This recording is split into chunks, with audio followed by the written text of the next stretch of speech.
Hello दोस्तों, आपका स्वागत है हमारे यूट्यूब चैनल आपका 7.2 में। इस वीडियो में हम लोग देखने वाले हैं क्लास 10th के ज्योग्राफी, जिसका पहला चैप्टर का नाम है भारत संसाधन एवं उपयोग। क्या है भारत संसाधन एवं उपयोग? ये आपका प्रथम चैप्टर है। इसके जितने भी सब्जेक्ट क्वेश्चन आंसर है वो सारे क्वेश्चन को हम लोग इसी वीडियो में देखने वाले हैं। तो वीडियो को अंत तक बने रहें, वीडियो को क्लिप ना करें, और अगर वीडियो आपको अच्छा लगता है वीडियो को लाइक कर दें और अपने दोस्तों में शेयर भी कर दें, जिससे कि वो भी इस वीडियो का फ़ायदा ले पाएँ। तो बिना टाइम के आपका ये क्लास शुरू करते हैं। जो पहला क्वेश्चन है वो पहला क्वेश्चन है क्या है कि संसाधन को परिभाषित करिए। जो पहला क्वेश्चन आपका पूछा जाता है कि संसाधन को परिभाषित कीजिए। तो फिर इसके बारे में जान लेते हैं। इसका क्या आंसर होगा? पर्यावरण के वे सारे अवयव जो विद्यमान तकनीक की सहायता से मानव जीवन की आवश्यकताओं को पूर्ण करने की क्षमता रखते हैं संसाधन कहलाती है। संसाधन क्या होता है? दुनिया का या पृथ्वी पर का या पर्यावरण के हर वह संसाधन जो मानव अपने उपयोग के लिए उसका उपयोग करते हैं या मानव के काम में आ सके, उसे क्या संसाधन कहा जाता है। या कोई संसाधन नहीं है, अगर मानव उसका तकनीक के माध्यम से उसे अपने उपयोग में ला सके तो उसे भी संसाधन कह सकते हैं। उसका नंबर 2 क्वेश्चन है जी, क्या प्राकृतिक संसाधन का संरक्षण क्यों आवश्यक है? ये देखिए आपका इंपॉर्टेंट क्वेश्चन है। इस चैप्टर से आपको बहुत ज़्यादा क्वेश्चन पूछा जाता है। इसको देख लीजिए थोड़ा सा कि प्राकृतिक संसाधन का संरक्षण क्यों आवश्यक है। इसका हो जाएगा विकास कार्यों के लिए मानव ने संसाधनों का अभिवेकपूर्ण एवं अति उपयोग किया है। यही नहीं, कई संसाधन आज सीमित समाप्त के कगार पर पहुंच चुके हैं। अतः सतत पोषणीय विकास के लिए यह आवश्यक है कि संसाधन संरक्षण पर जोर दिया जाए। ये हमारे लिए बहुमूल्य है एवं इसके निर्माण में लाखों वर्ष लगते हैं। संसाधन संरक्षण पर कई नेताओं और चिंतकों ने अपने विचार व्यक्त किए हैं, जिसमें महात्मा गांधी का नाम उल्लेखनीय है। ठीक है, तो क्या बोला गया? प्राकृतिक संसाधन का संरक्षण क्यों जरूरी है? तो प्राकृतिक संसाधन का जरूरी इसलिए है क्योंकि अगर वो प्राकृतिक संसाधन सीमित है, क्या प्राकृतिक संसाधन क्या वो सीमित है, अगर उसका लगातार उपयोग करते जाएंगे तो वो एक दिन समाप्त हो जाएगा। और बहुत सारे ऐसे संसाधन हैं जो कि समाप्त होने के कगार पे और बहुत सारे तो हो भी चुके हैं। अगर इसका संरक्षण नहीं करेंगे, इसका बचाव नहीं करेंगे तो एक दिन ये समाप्त हो जाएंगे और आने वाले समय में इसका उपयोग नहीं कर पाएंगे। इसीलिए प्राकृतिक संसाधन का रखना जरूरी है। दूसरा, पर्यावरण को दूषित ना हो उसके लिए भी प्राकृतिक संसाधन का रहना आवश्यक है, उसका संरक्षण करना आवश्यक। उसका क्वेश्चन नंबर 3 जो है, क्वेश्चन नंबर 3 क्या है? संसाधनों का संरक्षण क्यों महत्व है? ये देखिए आपका बहुत इंपॉर्टेंट क्वेश्चन है। ये आपका अक्सर 4 नंबर क्वेश्चन पूछते हैं। इसको तो देख लीजिए। क्या मानव प्राकृतिक संसाधनों का सृष्टिकर्ता नहीं है, इसलिए मानव प्राकृतिक संसाधन को पूंजी समझकर उपयोग करे। इसका तात्पर्य यह है कि संसाधनों के उपयोग में कम से कम दुरुपयोग हो, उनकी कम से कम बर्बादी हो, मिट्टी जैसी संपदा की उर्वरकता बनी रहे, उसे निम्नीकरण या कटाव से बचाया जाए। वन संपदा के अत्यधिक उपयोग ले जाने पर पुनः स्थापन पर बल देना उनका संरक्षण कहलाता है। अतः संरक्षण से तात्पर्य है संसाधनों का अत्यधिक समय तक ये आपका अत्यधिक रहना चाहिए। ठीक है, ये आपका अत्यधिक लिखा हुआ है, गलती आपका लिखा गया। ठीक है, थोड़ा सा अत्यधिक समय तक अधिक लोगों के लिए आवश्यकता की पूर्ति हेतु उपयोग हो। संसार की आबादी का बड़ा भाग कृषि पर आश्रित है और कृषि कार्य के लिए मानव भूमि और मिट्टी का उपयोग करता है।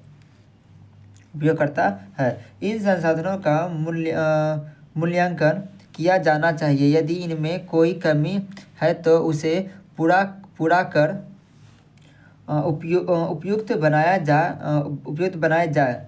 यदि वह बर्बाद हो रही हो तो किस तरह उनका संरक्षण किया जाए, इसके लिए भूमि का उपयोग इस प्रकार होना चाहिए कि मिट्टी के प्रकार के अनुसार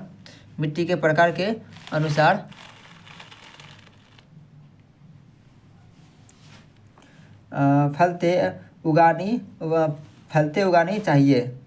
ठीक है, ताकि भूमि की उत्पादकता बनी रहे और मिट्टी की गुणवत्ता नष्ट ना हो।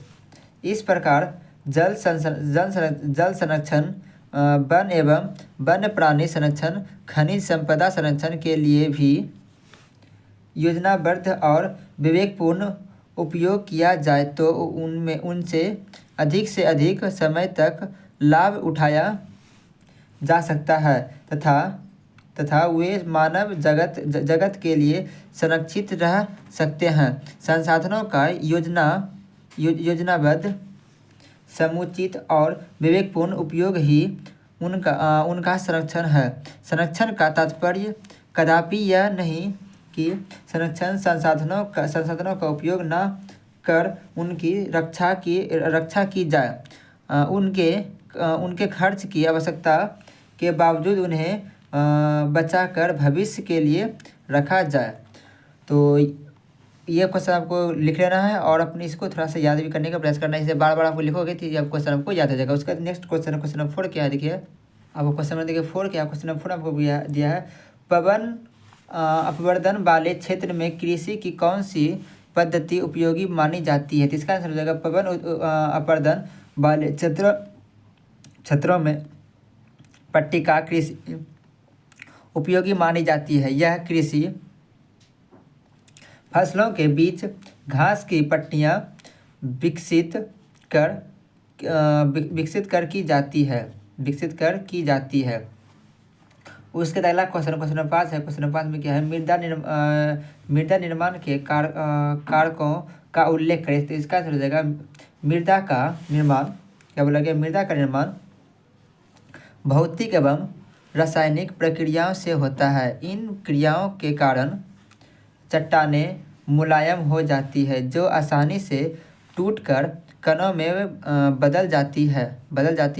मृदा निर्माण के 5 प्रमुख कारक या घटक है। नंबर 1 आपको लिखना है स्थानीय जलवायु। नंबर 2 आपको लिखना है मूल चट्टानों की प्रकृति। नंबर 3 में आपको लिखना है वनस्पतियाँ। नंबर 4 में आपको लिखना है भू आकृति एवं ऊंचाई। नंबर 5 में लिखना है मृदा बनने में लगने वाला समय। उसका अगला क्वेश्चन है क्या, जलोढ़ मृदा के विस्तार वाले राज्यों के नाम बताएं। इस मृदा में कौन कौन सी फसलें लगाई जाती है। इसका आंसर है क्या, बिहार, उत्तर प्रदेश, असम, मध्य प्रदेश, पश्चिम बंगाल, तमिलनाडु, कर्नाटक, गुजरात, आंध्र प्रदेश इत्यादि राज्यों में जलोढ़ मिट्टी का विस्तार है। इस मृदा में गन्ना, चावल, गेहूँ, मक्का, दलहन इत्यादि फसलें उगाई जाती है। उसका अगला क्वेश्चन है, क्वेश्चन नंबर 7 क्या है, जलोढ़ मृदा से आप क्या समझते हैं। इस मृदा में कौन कौन सी फसल लगाती है। ये आपका देखिए बहुत इंपॉर्टेंट क्वेश्चन है। इसमें आपको मोस्ट इंपॉर्टेंट लगाते हैं, ये आपका भी लगाते हैं क्योंकि आपको मोस्ट भी क्वेश्चन है। इसे अपनों को मिल के याद लिया। ये क्वेश्चन आपका 2024 के लिए बहुत इंपॉर्टेंट क्वेश्चन है। तो इसका देखिए क्या जाएगा, जलोढ़ मृदा नदियों द्वारा लाई जाती है। गाद के निरपेक्ष से बनी है। समुद्री लहरें भी अपने तटों पर ऐसे ही मिट्टी की परतें जमा कर देती है। इन मृदा में चावल, गेहूँ, धान, चना, दलहन, तिलहन, कपास, गन्ना, जूट, सब्जियां आदि फसलें उगाई जाती है। उसका अब जो क्वेश्चन है, क्वेश्चन नंबर 8 क्या, क्वेश्चन देखिए 8 क्या है, खादर और बांगर मिट्टी में अंतर स्पष्ट करें। क्या है, खादर और बांगर मिट्टी में अंतर स्पष्ट करें। इसका आंसर हो जाएगा खादर मिट्टी और बांगर मिट्टी में निम्नलिखित अंतर है। नंबर 1 आपको लिखना है खादर पहले मिट्टी लिखेंगे, उसके फिर बांगर मिट्टी में ले लेंगे। तो इसका देखिए आपको हो जाएगा किस तरह से हो जाएगा, ये आपका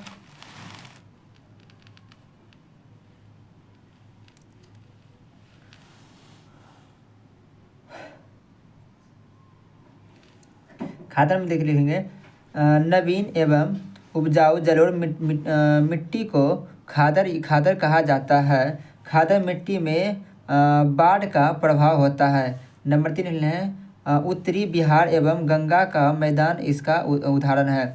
और बांगर मिट्टी लिखेंगे, पुरानी जलोढ़ मिट्टी को बांगर मिट्टी कहा जाता है। नंबर 2 लिखेंगे, बांगर मिट्टी में बाढ़ का प्रभाव नहीं होता है। नंबर 3 लिखेंगे, महाराष्ट्र एवं पंजाब की भूमि इसका उदाहरण है। आप इसका अगर स्क्रीनशॉट लेना चाहते तो इसका स्क्रीनशॉट आप लोग ले सकते हैं।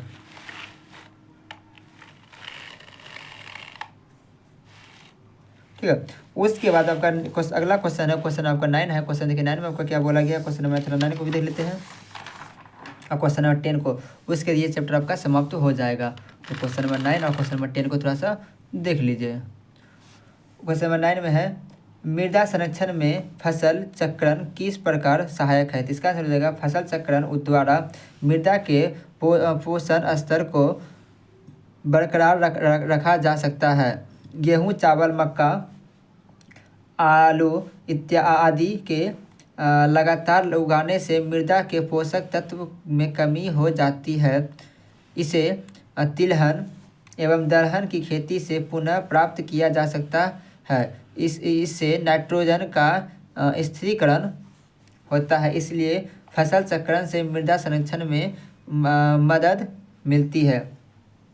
क्वेश्चन नंबर 10 है। 10 में देखिए क्या बोला गया है, नदी घाटी परियोजना के मुख्य उदाहरण क्या है। तो इसका आंसर हो जाएगा, इन परियोजनाओं का मुख्य उदाहरण है सविनय रूप से नदी घाटियों से जुड़ी विभिन्न समस्याओं को हल करना।